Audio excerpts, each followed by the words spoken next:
Ես կուզեի առանձնացնել մի քանի շեշտադրումներ, որոնք իշխանությունների կողմից պարբերաբար կամ իշխանությանը հարող անձանց կողմից պարբերաբար օգտագործվում են եկեղեցուն թիրախավորելու համար, եւ իհարկե դուք գիտեք, որ սա նոր երևույթ չէ, սա այսպես կոչված հեղափոխությունից անմիջապես հետո առաջ եկավ եկեղեցու դեմ այսպիսի պայքար, ուրեմն առաջինը մեզ մեղադրում են նրանում, որ մենք իբրև թե եկեղեցին կամ եկեղեցականները զբաղվում են քաղաքականությամբ։ Սա բացարձակ սխալ մեկնաբանությունն է եկեղեցին պետությունից անջատվածության սկզբունքի, որովհետև իմ կարծիքով այդ սկզբունքը առաջին հերթին ներդրվել է իշխանությունների ոտնձգությունից պետությունը պաշտպանելու համար եւ ոչ թե եկեղեցուն կամ եկեղեցականներին հասարակական կյանքի կարևորագույն առանցքային իրադարձությունների վերաբերյալ իրենց դիրքորոշումը արտահայտելու վերաբերյալ։ Երկրորդը մեզ ասում են, որ դուք բավարար ջանքեր չեք ներդնում պատմամշակութային հուշարձանների պահպանության գործում։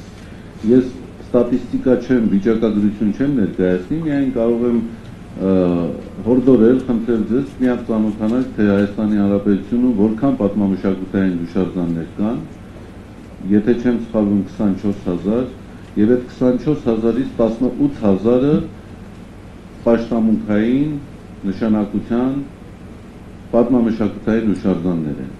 Այդ պատմամշակութային հուշարձաններից պաշտամունքային նշանակության այսօր եկեղեցուն է հանձնված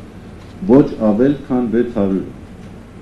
Ուրեմն 600 հուշարձանների պահպանությունը նայեք եկեղեցու ոչ բավարար միջոցների պայմաններում եւ մնացյալի պահպանության որակին եւ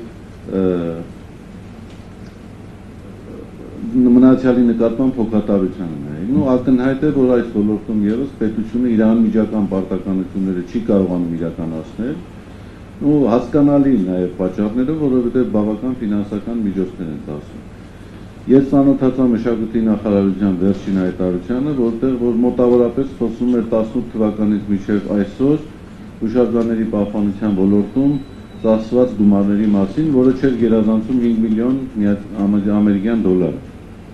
Ուրեմն պատկերացրեք, 7 տարվա ընթացքում ընդամենը 5 միլիոն դոլար գումար է ծախսվել հուշարձանների պահպանության ուղղությամբ, երբ Մայր աթոռի, Մայր տաճարի շինարարական աշխատանքները, որը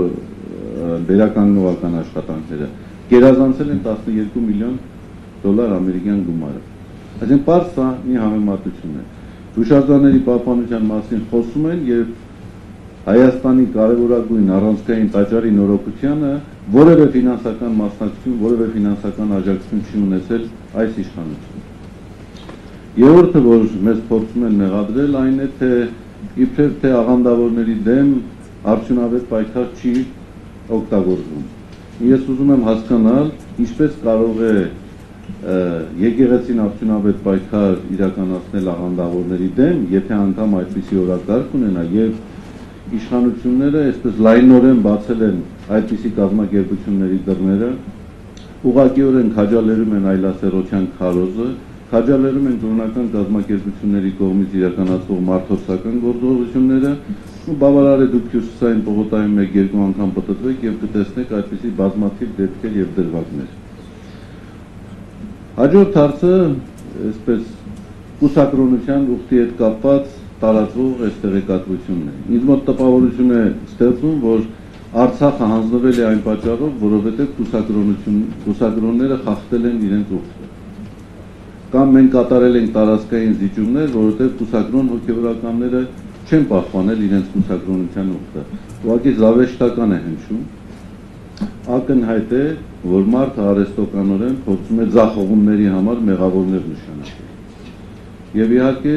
նորից ուզում եմ շնորհակալություն հայտնել մեր իրավաբաններին այս նախաձեռնության համար, երբ մենք հնարավորություն կունենանք իրապես ճշգրիտ առարկայական գնահատականներ տալ, ախտորոշում կատարել ընթացող այս արշավի վերաբերյալ։ Շնորհակալություն։